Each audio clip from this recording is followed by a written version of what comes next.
Hello नमस्कार साथियों, स्वागत है आप सभी का आपके अपने चैनल प्रियंका हिंदी एकेडमी में। साथियों, हम सभी जो है पीजीटी हिंदी प्रवक्ता चयन परीक्षा 2021 है ना, 2021 में जो प्रश्न पत्र हुआ था उसी को हम लोग सॉल्व करने चल रहे हैं। और इसमें अगर आपकी जानकारी के लिए मैं बताना चाहूँगी कि अगर आप टीजीटी हिंदी हिंदी जो है चारों ऑप्शन को ध्यान में रखते हुए अगर आप प्रैक्टिस सेट मतलब क्वेश्चन पेपर सॉल्व करना चाहते हैं 2021 से लेकर के 2005 तक, तो प्लेलिस्ट बना दी गई है इसी चैनल पर। अभी हाल ही में पढ़ाया गया, उसे कंप्लीट करने के बाद हम सभी अब पीजीटी पे जो है कर रहे हैं, सॉल्व कर रहे हैं। तो अगर आप चाहते हैं तो आपको इस चैनल पर बड़ी सरलता पूर्वक मिल जाएगी। मैंने प्लेलिस्ट बना दिया है, आप चाहे तो जो है आप देख सकते हैं। तो ये इस हम लोगों ने टीजीटी को सॉल्व कर लिया है। अब हम सभी पीजीटी के लिए जो है करेंगे, पीजीटी के प्रश्नों को करेंगे। तो ये आज का जो प्रश्न है हमारा, ये है 2021 का, और ये सभी राज्य के टीजीटी पीजीटी के लिए बहुत ही महत्वपूर्ण है। जहाँ तक UP TET, STET, super TET जो भी प्रश्न बनते हैं बिहार शिक्षक भर्ती के लिए, उन एसटेट पेपर 1 पेपर 2 के लिए, सभी के लिए ये महत्वपूर्ण प्रश्न है। जैसा कि जानते हैं कि संपूर्ण हिंदी साहित्य, व्याकरण, भाषा विज्ञान संपूर्ण पाठ्यक्रम से है, प्रश्न पत्र है तो जान ही रहे हैं, है ना। तो ये सभी के लिए उपयोगी है, ऐसा नहीं है कि केवल पीजीटी के लिए ही है ना। तो महत्वपूर्ण प्रश्न है। देखेंगे हम प्रश्न किस तरह से बने थे पिछली परीक्षा में। आइए देखते हैं। पहला प्रश्न है हमारा, भक्ति काल के किस कवि ने बरबय नायिका भेद लिखा है? भक्ति काल के किस कवि ने बरबय नायिका भेद लिखा है? तो इसमें देखेंगे रहीम, रसखान, नंददास, कृष्णदास। जो ऑप्शन है हमारा, 4 ऑप्शन हैं, और इनमें से शायद आप आंसर बता पाएंगे, है ना। आप सभी भी आंसर देख लीजिए कि किसके कितने प्रश्न सही होते हैं। प्रश्न है, भक्ति काल के किस कवि ने बरबय नायिका भेद, ये जो रचना है बरबय नायिका भेद, किसने लिखा है? तो ये लिखा है रहीम दास ने। शायद आप लोग भी टिक कर लिए होंगे, रहीम दास ने लिखा है। भक्ति काल के प्रसिद्ध कवि रहीम ने बरबय नायिका भेद की रचना की। और बात करें मदनाष्टक, रास पंचाध्यायी, नगर शोभा, ये भी इन्हीं की रचना है, ठीक है। और ये जो रसखान जी हैं, सुजान रसखान प्रेम वाटिका, ये रसखान की प्रसिद्ध पुस्तक है। हम आगे बढ़ते हैं, प्रश्न संख्या 2 देखते हैं। उत्तर रामचरितम का प्रधान रस है। देखिए, ये उत्तर रामचरितम जो रचना है, ये रचना किसकी है सबसे पहले हम जान लेते हैं। तो ये भवभूत जी की रचना है। किसकी रचना है? भवभूत की रचना है। ये हिंदी साहित्य, ये संस्कृत साहित्य के जो है रचनाकार हैं, आचार्य हैं, कवि हैं ये। और इन्होंने जो है अगर आप जो है हिंदी साहित्य के संस्कृत साहित्य के रचनाकार, उनकी रचनाएं, उनके महत्वपूर्ण तथ्य को अगर आप देखना चाहते हैं तो आपको इस चैनल पर मिल जाएगा, क्योंकि मैंने अभी हाल ही में वो भी पढ़ाया ही है। तो जो है देखते हैं, उत्तर रामचरितम किसकी है? भवभूत की रचना है। और एको रसा करुण को, मतलब भवभूत केवल एक रस करुण को मानते हैं, तो करुण रस हो जाएगा हमारा यहाँ। करेक्ट आंसर हमारा क्या हो जाएगा? बी हो जाएगा, यानी कि 2 हो जाएगा, ठीक है।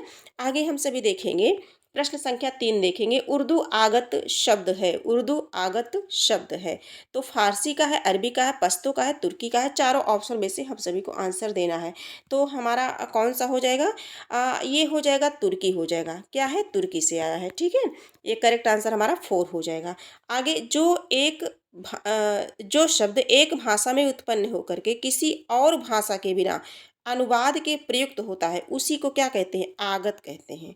जो शब्द एक भाषा में उत्पन्न हो करके किसी और भाषा के बिना अनुवाद के प्रयुक्त हो जाता है, ठीक है, उसी को आगत कहते हैं। आगे हम सभी देखेंगे, अगले प्रश्न पर बढ़ते हैं। प्रश्न संख्या 4 देखेंगे। ऊपरी एक में उपसर्ग का प्रयोग है, कुनकुना, और दूसरा है कुदरत, तीसरा है कुढ़न, चौथा है कुढंग। तो आप इसमें देख पाएंगे कि जैसे ढंग है, ढंग है, ढंग में अगर हम कु उपसर्ग जोड़ दें तो कुढंग हो जाएगा। तो हमारा करेक्ट आंसर यही हो जाएगा। देखिए, जो उपसर्ग होता है प्रायः शब्द के प्रारंभ में लग करके शब्द के अर्थ को बदल देता है, लेकिन जो प्रत्यय होता है वो शब्द के अंत में लगता है। जैसे ये शब्द है तो ये इधर लगेगा, और उपसर्ग क्या है? प्रारंभ में लगता है। ये दोनों चीज आप ध्यान रखिएगा।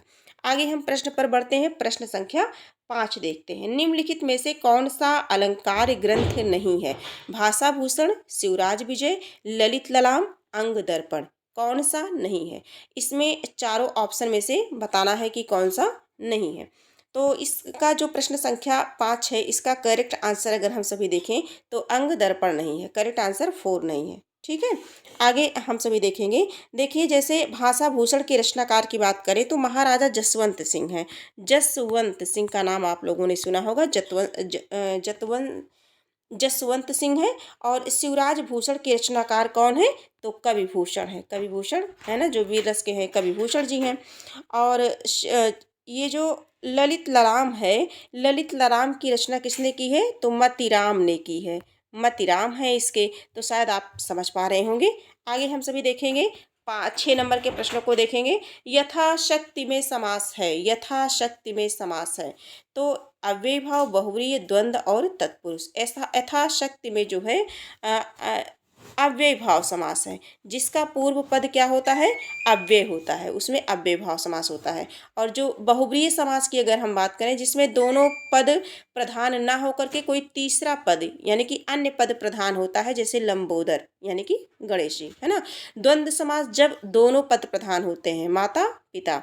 और तत्पुरुष समास जान ही रहे हैं, उत्तर पद प्रधान तत्पुरुषा। इस प्रकार से चारों ऑप्शन को शायद आप समझ पाए होंगे। हम बढ़ते हैं अपने अगले प्रश्न पर बढ़ते हैं। प्रश्न संख्या 7 देखते हैं। हिंदी के मार्क्सवादी समीक्षक हैं आचार्य रामचंद्र शुक्ल, डॉक्टर नगेंद्र, डॉक्टर नामवर सिंह, नंद दुलारी वाजपेयी। अब इसमें हम सभी देखेंगे, प्रश्न संख्या जो 7 है हमारा, इसका जो करेक्ट आंसर हो जाएगा, ये हिंदी के मार्क्सवादी, ये 7 नंबर का जो हो जाएगा डॉक्टर नामवर सिंह।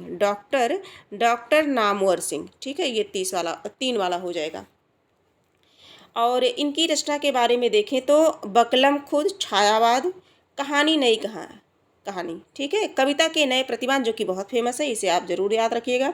ये आदि सभी नामवर सिंह की प्रसिद्ध रचनाएं हैं। हम अगले प्रश्न पर चलते हैं। प्रश्न संख्या 8 देखते हैं। निसहाय हिंदू उपन्यास के लेखक कौन है? महत्वपूर्ण रचना है। निसहाय हिंदू उपन्यास के लेखक हैं। निसहाय हिंदू उपन्यास को बताना है कि इसके लेखक कौन है। प्रताप नारायण मिश्र, प्रताप नारायण मिश्र, बाल कृष्ण भट्ट, लज्जा राम शर्मा और राधा कृष्णदास। तो जो निसहाय हिंदू है, इसकी अगर हम बात करें तो करेक्ट आंसर हो जाएगा 4, राधा कृष्णदास। देखिए, दुखनी बाला, पद्मावती, महाराणा प्रताप, ये इनकी प्रमुख रचनाएं हैं। किसकी हैं? राधा कृष्णदास की। तो ये निसहाय हिंदू किसकी है? राधा कृष्णदास की रचना है। आगे हम प्रश्न संख्या 9 पे चलते हैं। एक वाक्य शुद्ध है, इनमें से बताना है एक वाक्य शुद्ध है। तो तट पर लगे वृक्ष और लताओं से नदी की शोभा बढ़ गई थी। सभा में उपस्थित हर एक सदस्यों का यही मत था। मुनि, ऋषि मुनि आदियों के द्वारा हमें ज्ञान मिला। अनसुईया अत्रि ऋषि की पत्नी थी। एक वाक्य शुद्ध है तो तट पर लगे वृक्ष और लताओं से नदी की शोभा बढ़ गई थी, है ना। करेक्ट आंसर हमारा ए हो जाएगा। आगे देखेंगे, प्रश्न संख्या 11 देखेंगे। हम सभी इसमें जो है 15 प्रश्नों को करेंगे। कितने प्रश्न को करेंगे? 15 प्रश्नों को करेंगे। ज़्यादा जल्दबाजी नहीं है, बहुत आराम से करेंगे। और मैंने PDF बनाया था, है ना। मैं सोची थी कि 60 या 70 प्रश्न एक क्लास में करूँगी, है ना, क्योंकि 2 पार्टों में हमें कंप्लीट करना होता है। तो जो है लेकिन जो है PDF किसी कारण से बनाई तो मैंने, बट वो ओपन नहीं हो पाई, किसी कारण से वो नहीं हो पाई, है ना। फिर अंत में मुझे उसे काफ़ी परेशानी होने के बाद नहीं हो पाई। तो फिर मैंने सोचा, मैंने टाइप किया, और टाइप करने में जैसा कि जानते हैं कि थोड़ा सा समय लगता है, और समय के अभाव के कारण मैंने केवल 15 प्रश्न को ही टाइप किया, है ना। तो आज ऐसे ही देखते हैं 15 प्रश्न, फिर हम देखेंगे अगर PDF बन जाएगी। PDF बनने से क्या होता है कि हमें टाइपिंग नहीं करनी पड़ती, हमें ईजी हो जाता है ना। आगे हम देखेंगे तो हमारा जो प्रश्न है 11 देखेंगे। नैनों की नीलम की घाटी किस रसधन से छा जाती हो, वह कौंध की। थोड़ा सा छोटा कर लेते हैं क्योंकि प्रश्न बड़ा है। हाँ, नैनों की नीलम की घाटी किस रसधन से छा जाती हो, वह कौंध की जिससे अंतर की शीतलता ठंडक पाती हो। प्रस्तुत पंक्तियाँ कामायनी के किस तरह से ली गई है? किस ये जो है ये तरह है, ये तरह नहीं है, ये किस सर्ग की बात हो रही है, किस सर्ग से ली गई है। ये टाइपिंग मिस्टेक है, क्षमा चाहूँगी इसके लिए। किस सर्ग से ली गई है? लज्जा, वासना, श्रद्धा और काम। तो ये लज्जा से ली गई है। आपको जानकारी के लिए बताना चाहूँगी 15 सर्ग होते हैं कामायनी में। कितने सर्ग हैं? 15 सर्ग हैं। एक बार चर्चा कर लेते हैं। चिंता, आशा, श्रद्धा, काम, वासना, लज्जा, कर्म, ईर्ष्या, ईड़ा, स्वप्न, संघर्ष, निर्वेद, दर्शन, रहस्य और आनंद। जो है तो चिंता प्रारंभ है, आनंद लास्ट का है। आगे बढ़ते हैं 12 नंबर के प्रश्न को। छोटी ये जो 12 नंबर का प्रश्न है, छोटी हल्की, छोटी हल्की है ना, हल्की घोल, छोटी हल्की घोल और किनारेदार वाली दिखाओ। वाक्य में अपेक्षित है 3 अल्प विराम और 1 पूर्ण विराम, 3 अल्प विराम 1 योजक चिन्ह और 1 पूर्ण विराम, 4 अल्प विराम 1 और इसका जो करेक्ट आंसर हो जाएगा 3 अल्प विराम 1 पूर्ण विराम, है ना। तो आगे हम बढ़ेंगे, प्रश्न पर देखेंगे। 13 नंबर का जो प्रश्न है, हिंदी में प्रयुक्त छंद के मुक्त छंद के प्रवर्तक हैं। तो जैसा कि आप सभी परिचित हैं, इसमें ज़्यादा समय नहीं वेस्ट करना है। निराला जी मुक्त छंद के प्रवर्तक माने जाते हैं। जूही की कली में है ना, इन्होंने प्रयोग किया था। ये मुक्त छंद के प्रवर्तक कौन है? निराला। निराला यानी कि सरोज स्मृति वाले सूर्यकांत त्रिपाठी निराला जी हैं। आगे हम सभी देखेंगे, प्रश्न संख्या 14 देखेंगे। रत्नाकर जोपम कथा पुस्तक का संबंध है, तो मतलब किससे है? चारों ऑप्शन में से आपको बताना है। महायानी सिद्ध, वज्रयानी सिद्ध, नाथ और जैन, चारों ऑप्शन में से बताना है हम सभी को कि कौन सा आंसर होगा हमारा।